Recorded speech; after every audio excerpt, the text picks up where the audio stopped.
नमः ॐ विष्णुपादाय कृष्णप्रेष्ठाय भूतले श्रीमदे भक्तिवेदान्त स्वामिन् इति नामिने। नमस्ते सारस्वते देवे गौरवाणी प्रचारिणे निर्विशेषशून्यवादी पाश्चात्यदेशतारिणे। जय श्रीकृष्ण चैतन्य प्रभु नित्यानन्द श्री अद्वैत गदाधर श्रीवासादि गौरभक्तवृन्द। हरे कृष्ण कृष्ण कृष्ण हरे हरे, हरे राम राम राम हरे हरे। हरे कृष्ण कृष्ण कृष्ण हरे हरे, हरे राम राम राम हरे हरे। हरे कृष्ण कृष्ण कृष्ण हरे हरे, हरे राम राम हरे हरे. പരമദിവ്യോത്തമ പുരുഷനായ ശ്രീകൃഷ്ണ ഭഗവാന്റെ കഥകളാണ് ശ്രീകൃഷ്ണ എന്ന പുസ്തകത്തിലൂടെ പറയുന്നത്. ഓം നമോ ഭഗവതേ വാസുദേവായ, ഓം നമോ ഭഗവതേ വാസുദേവായ, ഓം നമോ ഭഗവതേ വാസുദേവായ.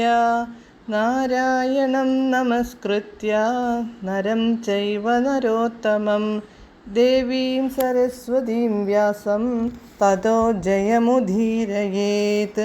നഷ്ടപ്രായേഷു ഭദ്രേഷു നിത്യം ഭാഗവത സേവയാ ഭഗവത്യുത്തമശ്ലോകേ ഭക്തിർഭവതി നഷ്ടികീ.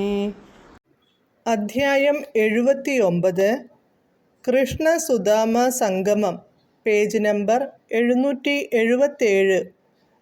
അത്യന്തം കാരുണ്യപൂർവം ഗുരുദേവൻ പറഞ്ഞു, പ്രിയപ്പെട്ട കുട്ടികളെ, എനിക്കു വേണ്ടി നിങ്ങൾ ഇത്രയേറെ കഷ്ടപ്പെടേണ്ടി വന്നത് അദ്ഭുതം തന്നെ.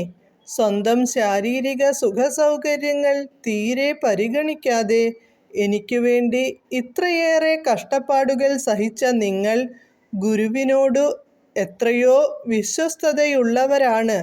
ആധ്യാത്മിക ഗുരുവിൻ്റെ സംതൃപ്തിക്കു വേണ്ടി നിങ്ങളെപ്പോലുള്ള ഉത്തമ ശിഷ്യന്മാർ എന്തു കഷ്ടപ്പാടും സഹിക്കാൻ തയ്യാറാകുമെന്നു മനസ്സിലാക്കുന്നതിൽ ഞാൻ അത്യന്തം സന്തുഷ്ടനാണ്.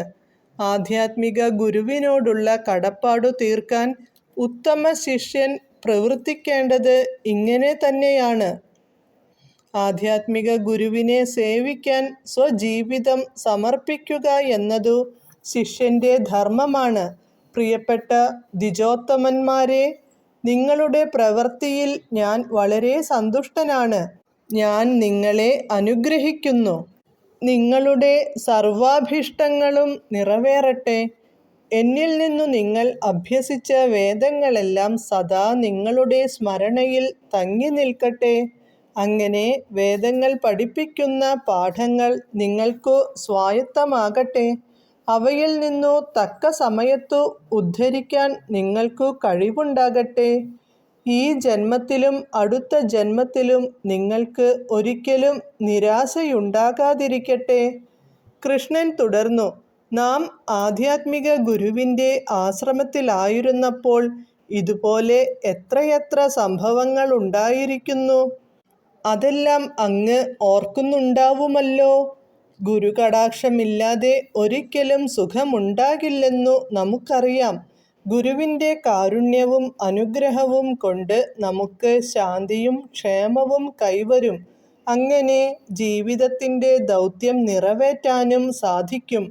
ഇതു കേട്ടു ബ്രാഹ്മണൻ പറഞ്ഞു, പ്രിയപ്പെട്ട കൃഷ്ണ, അങ്ങ് സർവേശ്വരനും എല്ലാവരുടെയും പരമാചാര്യനുമാണ്.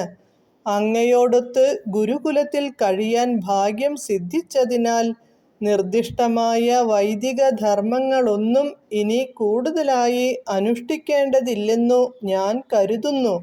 പ്രിയപ്പെട്ട ഭഗവാനെ, വേദസ്തുതികൾ, അനുഷ്ഠാനപരമായ കർമ്മങ്ങൾ, ധാർമ്മിക വൃത്തികൾ എന്നുവേണ്ട സാമ്പത്തിക പുരോഗതിയും വിഷയസുഖങ്ങളും മുക്തിയുമുൾപ്പെടെ ജീവിതത്തിൻ്റെ പൂർണ്ണതയ്ക്കു വേണ്ടതു സർവവും ഒരേയൊരു പ്രഭവത്തിൽ നിന്നാണ് കിട്ടുന്നത്, അവിടുത്തെ പരമമായ വ്യക്തിത്വത്തിൽ നിന്നും. വിവിധ രീതിയിലുള്ള ജീവിത പ്രക്രിയകളെല്ലാം ആത്യന്തികമായി അങ്ങയെ അറിയാൻ ഉദ്ദേശിച്ചുള്ളതാണ്. മറ്റൊരു തരത്തിൽ പറഞ്ഞാൽ അവയെല്ലാം അങ്ങയുടെ അതീന്ദ്രിയ രൂപത്തിൻ്റെ വിവിധ ഘടകങ്ങളാണ്. എന്നിട്ടും ഒരു ശിഷ്യനെന്ന നിലയിൽ അങ്ങ് ഗുരുകുലത്തിൽ ഞങ്ങളോടൊത്തു ജീവിച്ചു. അതായത് അങ്ങ് ഈ ലീലകളൊക്കെ ആടിയത് അങ്ങയുടെ സുഖത്തിനു വേണ്ടി മാത്രമാണെന്നർത്ഥം. അല്ലെങ്കിൽ പിന്നെ ഒരു മനുഷ്യനെന്ന നിലയിൽ അങ്ങ് ഈ നാടകമാടേണ്ടിയിരുന്നില്ലല്ലോ. ഇപ്രകാരം കൃഷ്ണൻ എന്ന ഗ്രന്ഥത്തിലെ കൃഷ്ണ-സുദാമ സംഗമം എന്ന 79-ാം അധ്യായത്തിൻ്റെ ഭക്തിവേദാന്ത ഭാഷ്യം സമാപ്തം. ഹരേ കൃഷ്ണ.